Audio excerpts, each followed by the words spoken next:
Sochni, moshni mazali non kabobni uy sharoitida tayyorlaymiz. Qani ketdik. Bismillah deb yuvilgan go'shtni yupqaroq qilib to'g'rab olamiz. Ikkita o'rtacha piyozni ham to'g'rab olamiz. Oldindan qizdirilgan skavorotkaga yog' solib, qizigandan keyin go'shtni solib qovuramiz. Go'shtimizni yaxshilab qovurib, endi piyozni solamiz.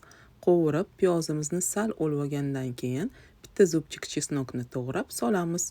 Endi tuz, murch, ziravorlarni solib, aralashtirib, ozgina suv va lavr bargidan solib, 40 minutga past olovga dimlab qo'yamiz. Go'shtimiz pishguncha ustiga sous tayyorlaymiz. Pomidorni qirg'ichdan chiqarib, bitta zubchik chesnokni mayda to'g'rab solamiz. Tuz solib, aralashtiramiz. Endi yopgan nonni 4 ta bo'lakka bo'lib olamiz va har birini orasini kesib, pishgan go'shtimizni har bir nonni orasiga solamiz. Xohishga qarab, uksusli piyoz, pomidor souslar bilan dasturxonga tortib, oila a'zolaringizni hayron qoldiring. Retsept yoqsa, yurakchan bosib, non kabob yaxshi ko'radigan tanishlaringizga yuborib qo'ying.